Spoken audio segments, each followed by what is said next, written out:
Let's head to Columbus, Ohio, and talk about JP's Iowa Hawkeyes visiting the Ohio State Buckeyes. Well, this should be a interesting matchup to kind of really tell you where both teams are at. That's it's for sure. It's a football game. I'm excited to get a football game. It should be a football game. It's a football game.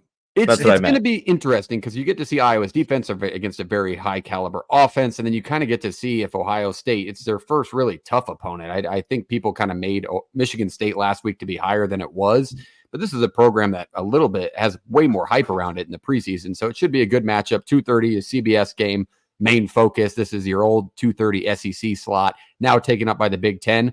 Let's go to Jake first on this one. We'll keep it light with JP because obviously the fan perspective's out there. Check his full breakdown and thoughts on our YouTube live right now. But Jake, tell us your thoughts on this matchup.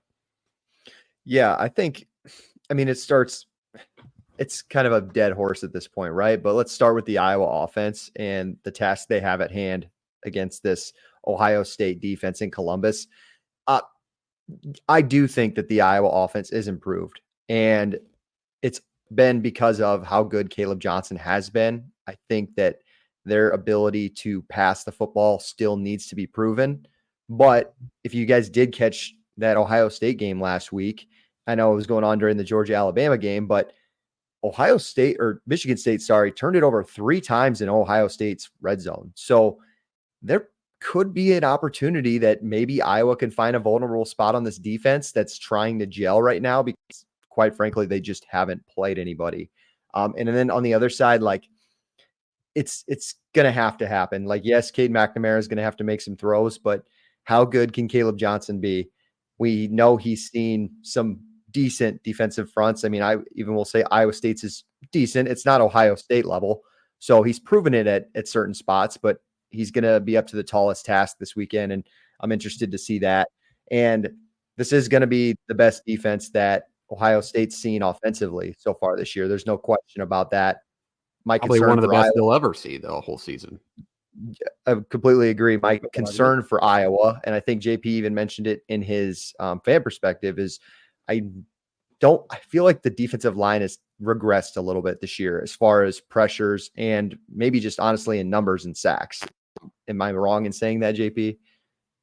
Yeah, there's minimal.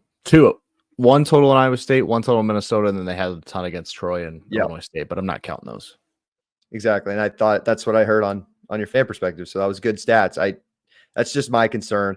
If I had to be worried about one or the other, I would honestly say I'm more concerned about Iowa's defense in getting pressure on Will Howard this weekend more than I am maybe with the offense. And you might not hear that everywhere, to be completely honest.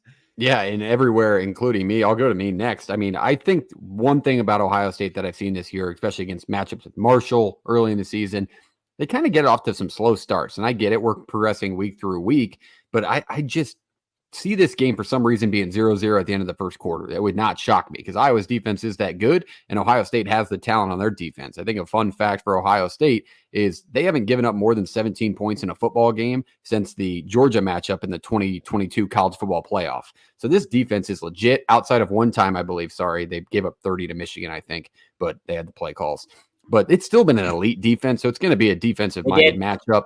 Iowa's offense, has it taken a step forward? Yes. But when you have probably one of the better backs in the country, yes, that's a very good point. But one of the things that comes to mind with Iowa's offense is when you have one of the best running backs in the country, yes, you're going to see more offensive production, but still throwing the ball, they're 130th out of 134 teams. McNamara just hasn't gotten it done. The targets on the outside are good, but they're young. I'm blanking on the name, JP. Help me out. The 15. Vanderzee, thank you.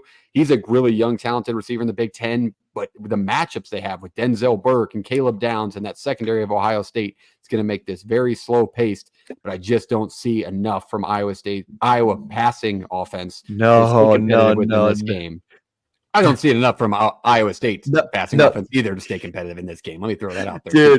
Dude, I think that's my biggest bone to pick with any like podcast I've listened to. The amount I of corrected college it. football. I know. I'm just saying, like, the amount of college football people I've heard them call the Iowa State Hawkeyes, the Iowa Cyclones, just talking about Iowa State, and they just call them Iowa, and it's like, not here. It was just a slip up. I'm sorry. Yeah, you're It's good. a lot Only of human, fault. man. I also fixed it. Only So throw me back a bone because that's insane. But all right, Reese, give us your thoughts on this matchup. I mean, simplify it down. There's a good offense and there's a not very good offense. I'm going to trust a team with a little bit better offense. I just don't trust Iowa's defense can get stopped. Analysis right there. Do you want me to go in more depth? Like, let's dumb it down. Like, it's really not that hard to think about because is Iowa's team, is this Iowa team being able to score? Like Parks just said, that defense has given up more than 17 points in the last how many years, except for that one time. Do you think Iowa's going to get that many times? Iowa's going to score like over 17 points against this Ohio State defense? That offense? I don't think so. They're going to have to rely on Caleb Johnson a lot. And I think Ohio State can adjust like, they're just going to give him the ball every single time. I think we can figure it out. And then Ohio State has how many weapons? Like, I just think it's going to be too much for that defense. And then I just don't know if Iowa can keep up with them. Give us your simplified thoughts, JP, based off of kind of what we're saying. Obviously, your thoughts are out there. Yeah, I mean, the understanding is that the defense will be on the field too long. Just like in 21 when we went over there, it was the same thing. Stay in the whole thing the whole time. Now your defense is on 75% of the time, and they end up giving up points, and it looks like it's a lot worse than it is. Yeah, it's pretty easy to drive 30 yards, 40 yards, 25 yards when they can't get off the field. So, honestly, like just the ability to run between the tackles and just make them think that they need to be dropping safeties outside of 8 yards, from the line of scrimmage would be real nice. And I also think if you can get pressure on Howard, there's options. But then again, have it happen. And we've seen Will Howard make his mistakes with pressure on him. We just haven't seen that pressure from Iowa yet. But if any defense is going to come out and play big in a big game, it's a Phil Parker defense. And it wouldn't shock me by any means, and it shouldn't shock the college football world. But it's also saying, and for any defense playing Iowa, I should say, that they're going to try and force Iowa to throw. That's not groundbreaking stuff. That's about as simple as you can be with this Iowa offense. But that's really what Ohio State's going to do with the talent in their secondary and the way they can play man-to-man. But JP, I didn't catch the end of it. You can throw it out there for maybe the people that aren't going to watch the full fan perspective, but give us your thoughts on the game. Who wins? Who covers? I think Iowa stays within the number here, but Ohio State takes the cake here. Just on the field too long, close early, not enough to pull away with just the way they end up playing this one out. So that would not shock me at all. No. With how slow I think this game's going to be, that would not shock me one bit. Reese, who wins? Who covers? Ohio State's going to win. I really want to take Iowa to cover, but I just don't know. Like, if it does, they're going to have to get 2 touchdowns and maybe a field goal. And I mean, they're going to get that many. I'll take Ohio State. Let's go 35-10. Fair enough. I think just because of the young matchups I talked about on the outside next to the all-star talent on the defensive backside for Ohio State, I think McNamara gets himself into trouble, forces a couple turnovers, and that's where I think Ohio State covers this number. It's not going to be just because Iowa's defense is getting blown off the ball. I just think they're going to be put in some pretty bad spots with how Iowa's offense operates. So I like Ohio State to win and cover in Columbus. Jake. Iowa, in all of their games this year, the one thing they haven't done is played 2 perfect halves. Like, you look at the Illinois State game, bad first half, Iowa State, bad second half, Minnesota, bad first half, Troy, bad first half. Like, Ohio State is not a team on the road that allows you to play one bad half.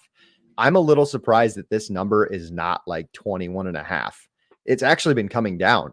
People are taking Iowa. I saw 20 today. Happens as all the time. Of Wednesday. Happened last time. Just so back the other way. It's interesting. The vibes are not high from the Iowa fan. I will say that when breaking down the game, it's not a big. It's a game. It's not. So that being said, JP's not instilling any confidence in me to take the Hawks, so I will take Ohio State at home. All right, there it is. Another 2-2 split.